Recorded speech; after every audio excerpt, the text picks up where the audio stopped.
Hey guys, I saw OP's thread and had something to share from my own experiences that this reminded me of.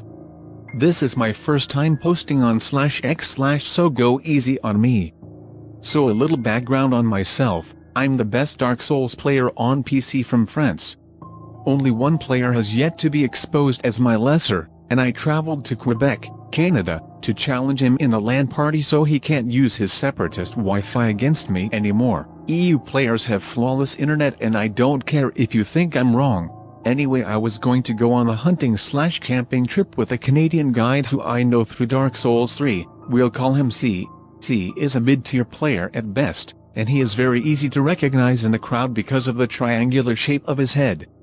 C and I were going to try crossbow hunting for the first time, and maybe even do a little LARPing for a kek or two with my life-size replica Pontiff Knight curved sword that I ordered online.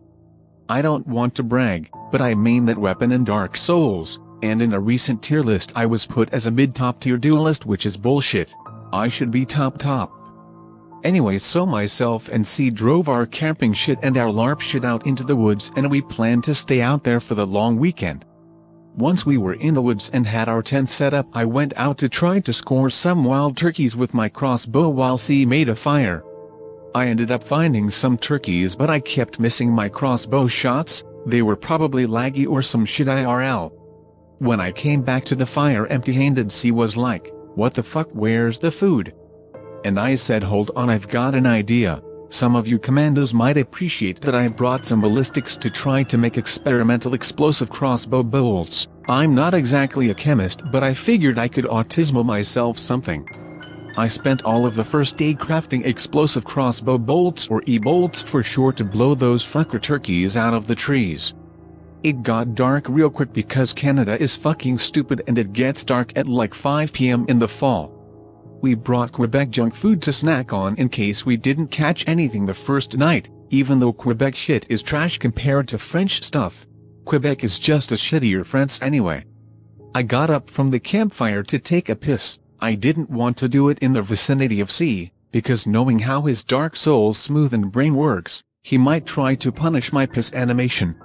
I make sure to bring my LARP PKCS with me and my crossbow loaded up with E-bolts in case I come across a buck, or if maybe some laggard Canadian skinwalker or something shows up like C warned me about. After walking through the trees for a few minutes and I'm positive I'm out of visual range of C, I finish peeing against a tree when I hear something out in the bushes, maybe like 30 meters out. It sounds closest to like a low hooting from a chimpanzee that I remember from a nature documentary. These monkey noises start getting closer, so I tuck my PKCS into my belt loop like an alpha gamer and pull out my phone flashlight to see what is coming, but I keep my crossbow ready. I was not prepared for what I saw. Crashing through the foliage on its knuckles like a gorilla was a full lap. It stopped making monkey noises and through its helmet said, "The Ape King doesn't let himself get pushed around in his jungle."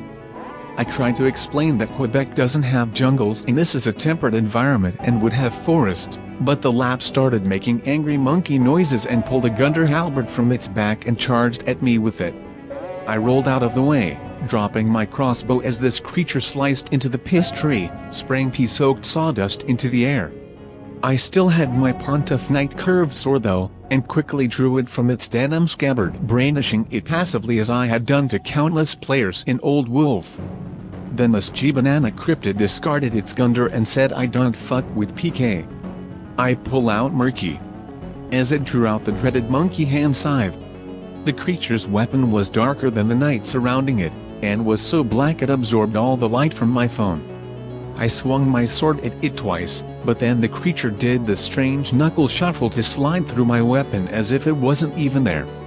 It pushed its monkey hand scythe into my chest, and I felt my IQ points evaporate. I once more rolled away to try to get out of reach of the strange Canadian forest ape, but it again quick-stepped and thrust its monkey hand scythe in my direction.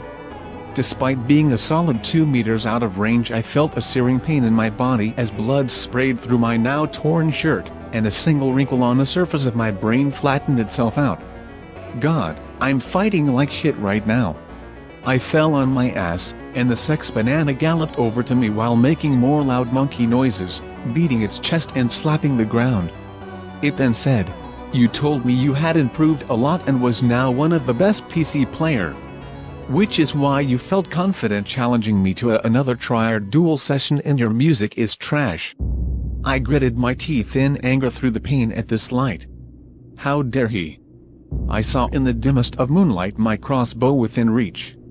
I quickly grabbed it in my scabbard gaming and masturbation hand, loaded my last E-bolt and fired it at the steel-plated simian. The E-bolt sailed over his oversized pauldrons and struck center mass of a tree's leaves, instantly igniting it. The creature screeched and howled in primal terror as the forest burned around it, beating the ground with its fists and galloping in circles. I took this as a chance to escape, running as fast as I could as the entire forest was consumed by an inferno to rival in how Norman's body temperature upon seeing an Estus cancel. My lungs felt like they were about to explode when I reached the camp once more where he was waiting, his eyes widened into bulging triangles.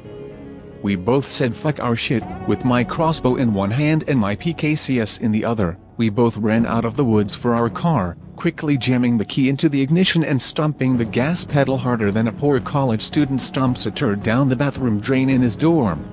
I looked in the rearview mirror as the flaming wood lit up the entire night sky with an angry orange glow. Once we got home and finally slowed down our breathing, we looked at each other and conveyed exactly what we were both thinking without saying anything. Whatever we encountered in that forest burned down with the trees, right? It has been a full year since my experience, and I haven't gone camping since. Both C and myself have agreed to never mention it ever again. Don't pull PK Innawoods.